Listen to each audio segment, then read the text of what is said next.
Hi, I'm Crystal Trammell of birthingandconsciouschoice.com. What a beautiful morning it is, huh? It's out here, you can hear the birds singing. It's really relaxing. It's a really nice day to talk about stuff. What's on my mind today is choice. That's obviously a big part of, my views on birth. Um, Conscious choice. But what does that really mean?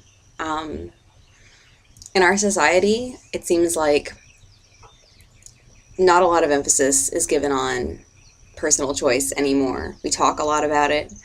Um, there's a lot of, individual style, but really I think um, when it comes to the things that matter, big things, things that maybe there's liability involved, we don't have as much choice as we generally think we do.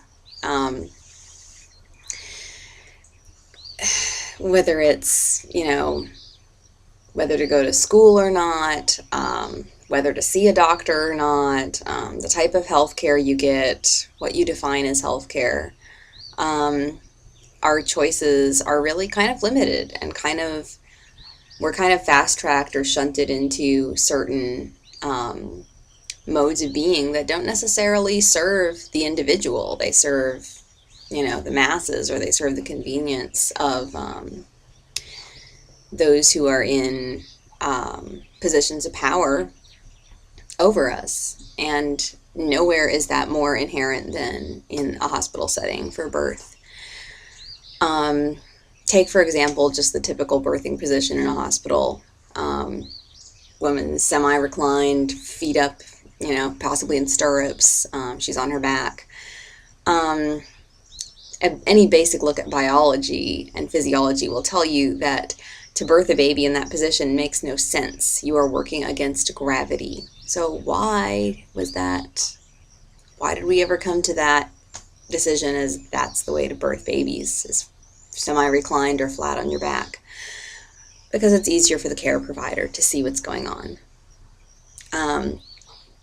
Convenience of the care provider in that case trumps the convenience, comfort, and sometimes safety of mother and baby. And there's thousands of little things like this that go on in birth situations all the time. And women need to know. I really believe that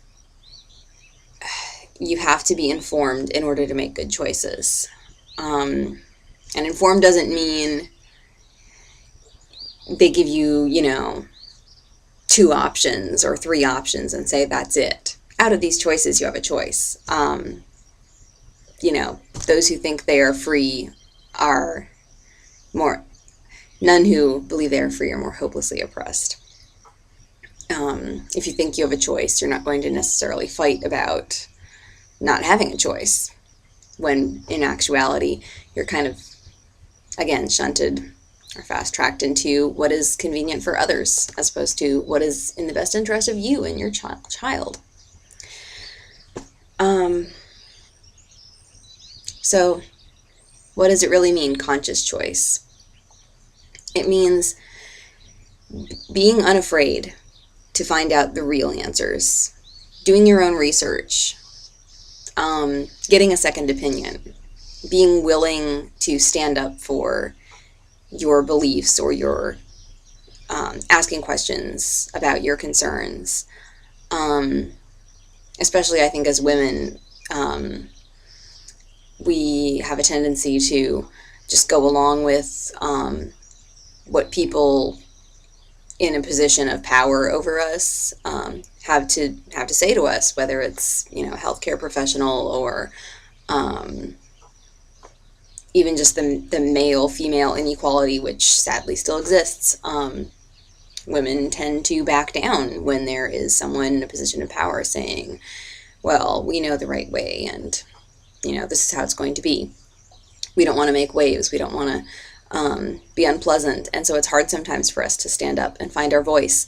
But it is so important that we do that for our emotional well-being, physical well-being. You cannot have emotions or misgivings that are not fully integrated with yourself. It's deeply damaging to the psyche, to your soul, and that can manifest in lots of ways, and especially in an acute situation such as childbirth. Your fears can hold you back. Absolutely, your fears can hold you back. And so don't be afraid. Figure out ways to address the things that you're worried about. Air out that dirty laundry or whatever it is that you need to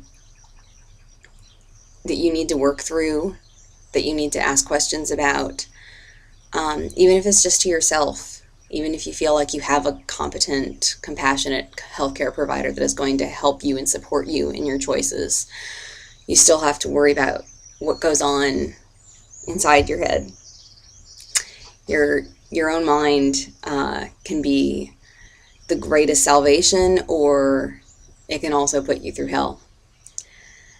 And so it's really, really important to work through, to pull it all out and examine what's really going on in your head. What are your beliefs about birth? What are your beliefs about your body? What are your beliefs about health and wellness and what the natural state of things is?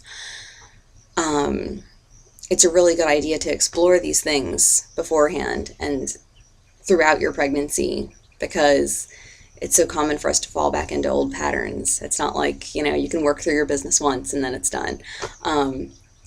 You've got to, keep going, keep pulling it out there, keep being willing and unafraid to examine the truth of your beliefs and how they got to be that way. It's very important. And the reward for that is when you are facing labor, and maybe even a difficult labor, maybe birth is not unfolding as you had hoped it would. Maybe there are some, extenuating circumstances, whether it's a simple thing as the midwife you wanted isn't on call, or something a lot bigger like health complications that need to be managed. You're going to be better able to face those challenges if you've worked through your own fears first. And so that is what I'm talking about. Choose consciously. I support women in all childbirth choices. Whether you want to have an elective C-section or an unassisted birth at home on a mountaintop. I support you in your choices, but my wish for you is that you are informed. You are truly informed and choosing consciously, whatever your choices are. Because there is no one right way to give birth. There's no one right way about pretty much anything in life, in my opinion. Other than the fact that we have to be clear and take ownership of our choices.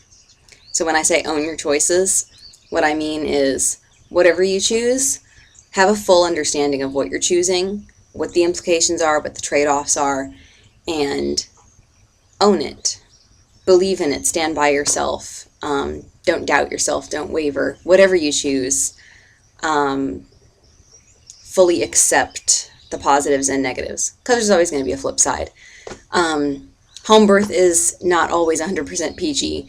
Hospital birth is certainly not all bad. There are trade-offs. With everything, there are trade-offs in life. And in order to fully say yes to something, we must also have full permission to say no. And so we need to be aware of these things. And my wish for you is that you have a beautiful, conscious, empowered birth experience. And I hope that I can help you get there.